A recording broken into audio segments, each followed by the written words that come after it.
الحمدللہ وحدہ والصلاة والسلام علی سید الانبیاء والمرسلین محمد وعلی آلہ واصحابہ اجمعین الی یوم الدین، اما بعد۔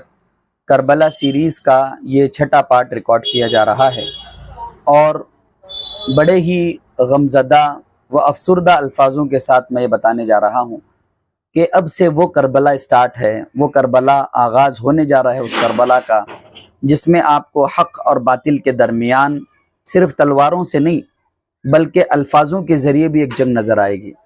حضرت حسین نے بارہا اپنے خطبوں سے یہ بتایا، کیا میں نبی کا نواسہ نہیں؟ کیا میں فاطمہ کا بیٹا نہیں؟ کیا میں علی کا بیٹا نہیں؟ کیا میں جنتی نوجوانوں کا سردار نہیں؟ کیا یہ حدیثیں تم تک پہنچی نہیں ہیں؟ پھر تم کیوں مجھ پر ظلم و زیادتی کرتے ہو؟ پھر تم کیوں میرا خون بہانے کے لیے نکلے ہو؟ کیا کبھی میں نے کسی کا قتل کیا ہے؟ کیا کبھی میں نے جھوٹ بولا ہے؟ کیا کبھی میری تلوار نے کسی کو زخم دیا ہے؟ یہ حسین ابن علی کا خطبہ ہے، یہ حسین ابن علی کی باتیں ہیں۔ لیکن ظالمین، جابرین اور نافرمان لوگ، ان کے ذہنوں میں یہ باتیں نہیں اترنے والی تھی۔ جب حضرت حسین اب تک نہیں پہنچے تھے، بالکل ابھی سفر تیار تھا اور روانہ ہو چکے تھے، تو حضرت حسین رضی اللہ عنہ نے قیس نامی ایک شخص کو بھیجا تھا خط لکھ کر کوفہ والوں کو سنانے کے لیے۔ اس خط میں بیسیکلی وہی لکھا ہوا تھا کہ تمہارے بلانے پر میں آیا ہوں، لیکن قیس کو قادسیہ ایک علاقے میں پکڑ لیا گیا اور اس علاقے کی پولیس نے یزید کے سامنے قیس کو ڈال دیا۔ اب ابن زیاد نے، یزید کہہ رہا ہوں، ابن زیاد نے قیس کو پکڑا اور یہ حکم دیا کہ اس قیس کو چھت پر لے جایا جائے اور چھت پر سے تم تمام مسلمانوں کو اکٹھا کر کے جمع کر کے حسین ابن علی کی برائی کرو گے، سب و شتم کرو گے، طعن و تشریح کرو گے، انہیں گالیاں دو گے، ان کی برائی بیان کرو گے تو ہم تمہیں چھوڑیں گے، ہم تمہیں بخش دیں گے۔ لیکن اگر تم نے برائی بیان نہیں کی تو یاد رکھو تم مارے جاؤ گے، تم قتل کر دیے جاؤ گے۔ ابن زیاد کتنا بڑا ظالم تھا یہ بتانے کی ضرورت نہیں۔ مسلم بن عقیل، حضرت حسین کے چچا زاد بھائی، ان کو قتل کر دیا گیا، ان کا سر یزید کے دربار میں بھیج دیا گیا۔ ہانی بن عروہ، ان کو شہید کر دیا گیا، قتل کر دیا گیا، ان کا سر بھی جو ہے وہ یزید کے دربار میں بھیج دیا گیا۔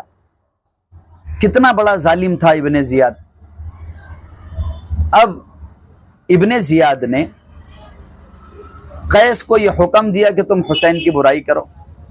اب قیس چھت پر ہے، وہاں سے یہ کہہ رہے ہیں کہ مجھے حسین ابن علی نے بھیجا ہے، وہی حسین جو نواسہ رسول ہے، وہی حسین جو فاطمہ کے بیٹے ہے، وہی حسین جو علی کے بیٹے ہیں۔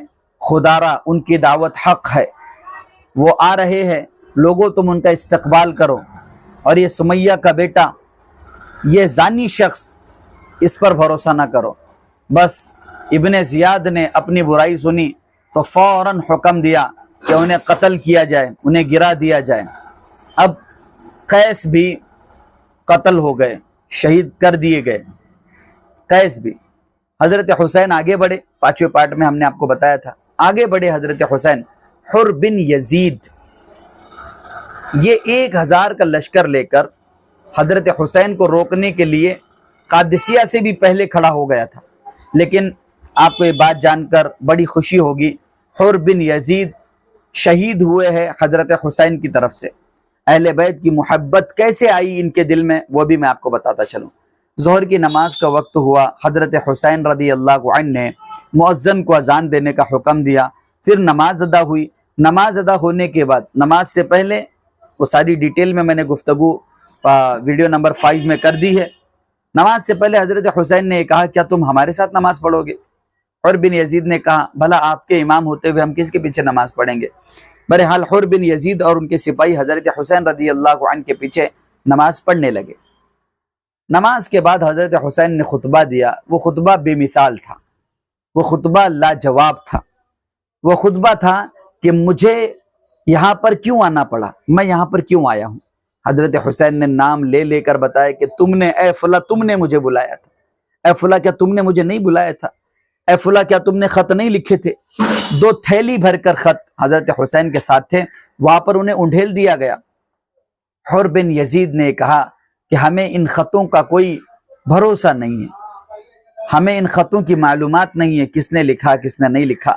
بہرحال ہمیں اتنا حکم دیا گیا ہے کہ ہم آپ کو کوفہ پہنچنے نہ دیں، ہم آپ کو ابن زیاد کے پاس لے جائیں گے، لیکن ہم تمہیں لوگوں میں کوفہ کی طرف پہنچنے نہیں دیں گے۔ یہ پہلی نماز ہوئی۔ اس کے بعد دوسری نماز عصر کی آ رہی ہے، اذان ہوئی، نماز ہوئی، پھر حضرت حسین نے خطبہ دیا، اور اس خطبے کے اندر یزید کے اور اس وقت کا جو خلیفہ تھا اس کے جرائم بیان کیے۔ یزید ہی تھا کہ وہ ہمارے بڑے بوڑھوں کو قتل کرتا ہے، کیا تم نے یہ خطوط میں نہیں لکھا تھا؟ وہ شرابیں پیتا ہے، وہ بیت المال کے مال کو اپنا مال سمجھتا ہے، کیا تم نے یہ خطوں میں نہیں لکھا ہوا تھا؟ میں تمہارے بولنے پر آیا، تمہارے بلانے پر آیا، ان لوگوں نے میرے بھائی چچا زاد بھائی مسلم بن عقیل کو شہید کر دیا، انہوں نے ہمارے قاصد کو مار ڈالا۔ اب آہستہ آہستہ حر بن یزید کے دل میں سیدنا حسین کا احترام بڑھنے لگا۔ یہ دوسری تقریر ہو گئی۔ تیسری تقریر میں تو وہ 100% حسینی ہو گیا، اور اس نے حضرت حسین سے یہ کہا کہ میں آپ سے گزارش کرتا ہوں، میں آپ سے ریکویسٹ کرتا ہوں، خدا را آپ جو ہے کوفہ نہ جائیں، ایک جم غفیر، ایک تلواروں سے لیس لشکر آپ کا منتظر ہے، وہ آپ کا قتل کر دیں گے، آپ کوفہ نہ جائیں، آپ کوفہ نہ جائیں۔ یہ حر بن یزید بتا رہے ہیں حضرت حسین کو۔ بہرحال اتنے میں ترما بن عدی یہ تشریف لائے۔ حر بن یزید نے روکنے کی کوشش کی، گرفتار کروانا چاہا۔ حضرت حسین نے کہا کہ جس طرح تم ہماری جانوں کی حفاظت کر رہے ہو، اسی طرح تم ترما بن عدی کی بھی جان کی حفاظت کرو، یہ ہمارے قریبی ہے۔ ترما بن عدی نے کہا کہ کوفہ کے حالات سنگین ہے، بہت سخت ہے، ہر طرف پہرے داری ہے۔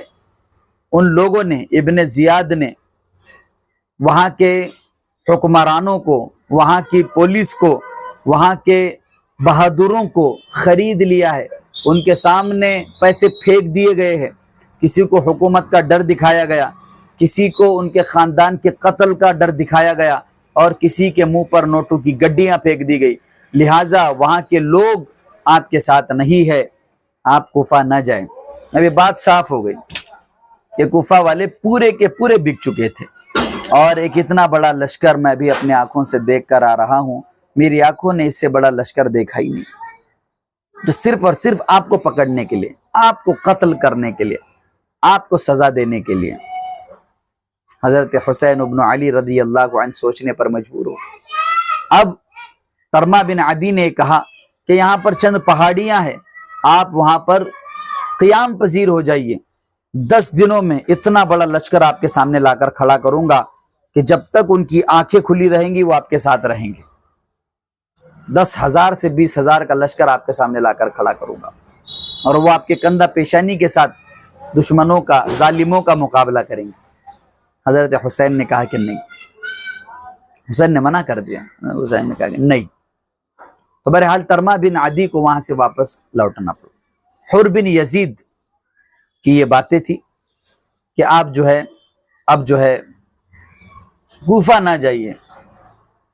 اتنے میں ایک شخص جس کا نام زہیر ابن القین، یہ حضرت حسین رضی اللہ عنہ کے ساتھ تھے، انہوں نے حضرت حسین کو یہ کہا کہ آپ ہمیں دریائے فرات کی طرف جانے کی اجازت دیجیے، یا فوراً قتال کرنے کی اجازت دیجیے۔ حضرت حسین نے کہا میں قتال میں تعجیل نہیں کروں گا، جلد بازی نہیں کروں گا، لہٰذا تم لوگوں سے میں گزارش کرتا ہوں، تم لوگوں سے میں ریکویسٹ کرتا ہوں کہ میری اجازت کے بغیر قتال شروع نہیں ہوگا۔ اب حضرت حسین رضی اللہ عنہ سے زہیر ابن القین نے کہا کہ پھر آپ ہمیں اجازت دیجئے کہ ہم دریائے فرات کے قریب چلے جائیں، جب ہم وہاں جانے لگیں گے اور یہ لوگ ہم کو روکیں گے تو ہم قتال کرنا شروع کر دیں گے، اس طرح ہم آپ کی بھی بات رکھ لیں گے اور قتال بھی شروع ہو جائے گا۔ حضرت حسین نے کہا دریائے فرات کے قریب کہاں پر؟ ایک بستی ہے جس کا نام عقر، عقر، عقر، تینوں بھی میں نے آپ کو بتا دیا، انہوں میں سے کچھ ہو سکتا ہے۔ تو حضرت حسین نے کہا کہ نہیں، اس بستی کے معنی ہے ہلاکت، ہم اس بستی کی طرف نہیں جائیں گے۔ ابھی یہ باتیں چل ہی رہی تھی، اتنے میں عمرو بن سعد تشریف لاتے ہیں 4000 کے لشکر کے ساتھ۔ اب یہ بھی ظالم عمرو بن سعد، یہ بھی ظالم، انہوں نے حضرت علی رضی اللہ عنہ کے بیٹے کے سر پر تلوار ماری، جہاں سے خون نکلنے لگا۔ پھر بدلے میں حضرت حسین رضی اللہ عنہ نے وار کیا، جو کہ کربلا کے میدان کی وہ بات ہے، انشاءاللہ وہ نیکسٹ پارٹ میں ہم اس کو تفصیلاً بیان کریں گے۔ 4000 کا لشکر لے کر آئے۔ عمرو بن سعد کی یہ دلی خواہش تھی کہ حضرت حسین سے مقابلہ نہ ہو، حضرت حسین سے مقابلہ نہ ہو۔ تو جیسے ہی وہ آئے، عمرو بن سعد جیسے ہی آیا، حضرت حسین رضی اللہ عنہ نے یہ کہا کہ دیکھیے اب ہمیں واپس جانے دیجیے، اب ہمیں واپس مدینے جانے دیجیے۔ عمرو بن سعد کے دل میں بات آئی کہ چلو جنگ ٹل گئی، فوراً خط لکھا ابن زیاد کو کہ حسین ابن علی واپس جانا چاہتے ہیں، لہٰذا کیا آپ کی اجازت ہے ہم چھوڑ دیں انہیں؟ 72 لوگ، اور اس قدر ان پر تنگی کر دی گئی، پانی بند کر دیا گیا ان کا، اور اسی کشمکشم میں حضرت حسین رضی اللہ عنہ کے جو ہے 30 افراد، حضرت عباس بن علی حضرت حسین کے بھائی کو بھیجا پانی لانے کے لیے۔ آپس میں لڑائی ہو گئی، بات چیت ہو گئی، گھماسان ہو گیا، 20 ہی مشکیزیں پانی بھر کر وہ لا پائے۔ تو کربلا میں پانی کے لیے بھی ان پر روک تھام لگائی گئی تھی۔ حضرت حسین ابن علی نے کہا کہ مجھے واپس جانے دیجیے۔ تو عمرو بن سعد نے فوراً خط لکھا ابن زیاد کو۔ ابن زیاد کا خط آیا کہ حسین کے ساتھ کوئی بات چیت نہ کی جائے، صرف ایک ہی بات کہ وہ یزید کے ہاتھ پر بیعت کر لے، یزید کے ہاتھ پر بیعت کر لے، بس ایک ہی بات پر ہم متفق ہو جائیں گے، ایک ہی بات پر ہم راضی ہو جائیں گے، اس کے علاوہ جو ہے ہم راضی نہیں ہوں گے۔ جب تک حسین ابن علی یزید کے ہاتھ پر بیعت نہیں کر لیتے تب تک ہم سمجھوتا نہیں کریں گے۔ یہ بات آئی تو عمرو بن سعد نے یہ خط حضرت حسین کو پڑھ کر سنایا، یہ خط حضرت حسین کو پڑھ کر سنایا۔ تو حضرت حسین نے کہا کہ اس سے تو مر جانا بہتر ہے، اس سے تو مر جانا بہتر ہے میرا، میں یزید کے ہاتھ پر بیعت نہیں کروں گا۔ کیا میں بیعت کرنے کے لیے آیا ہوں؟ میں بیعت تو نہیں کروں گا۔ اس سے پہلے حضرت حسین رضی اللہ عنہ نے خواب دیکھا تھا، جس خواب کو ہم نے ذکر کیا۔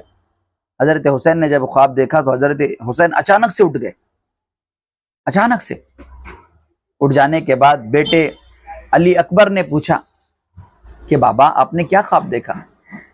حضرت حسین فرماتے کہ ایک گھوڑ سوار نے مجھے آ کر بتایا کہ کچھ لوگ اپنی موت کے ساتھ سفر کر رہے ہیں، اور مجھے ایسا لگ رہا ہے کہ وہ لوگ ہم ہی ہیں، مجھے ایسا لگ رہا ہے وہ لوگ ہم ہی ہیں۔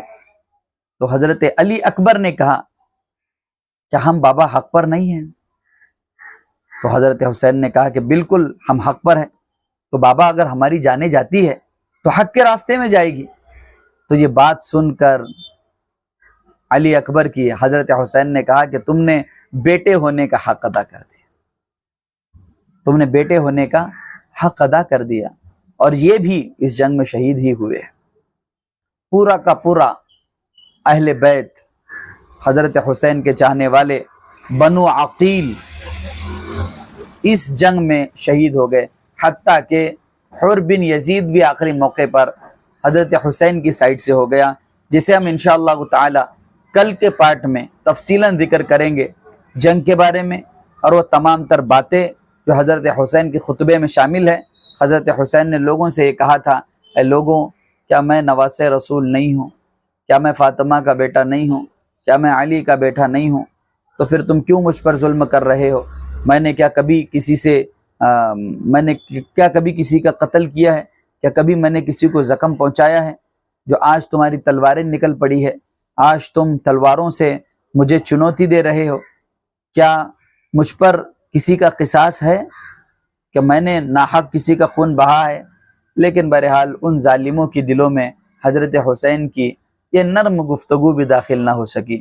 تو اس سے سمجھ میں آتا ہے جب انسان مکار ہو جاتا ہے، پیسوں میں اندھا ہو جاتا ہے، حکومت سے ڈرنے لگتا ہے، تب پھر خوف اس قدر اس میں بڑھ جاتا ہے کہ حق اور خیر کی بھلائی کی باتیں بھی اس پر اثر انداز نہیں ہوتی۔ حضرت حسین رضی اللہ عنہ کی زندگی انشاءاللہ 7 پارٹ کل انشاءاللہ ریکارڈ کیا جائے گا بڑے پیمانے پہ، اور انشاءاللہ العزیز آپ تک وہ چیزیں پہنچائی جائے گی بغیر کسی کتمان کے انشاءاللہ۔ اللہ تبارک و تعالی ہم تمام کو اہل علم میں ہمارا شمار فرمائے، اہل حق میں ہمارا شمار فرمائے، اور اہل اسلام میں ہمارا شمار فرمائے۔ وآخر دعوانا ان الحمد للہ رب العالمین۔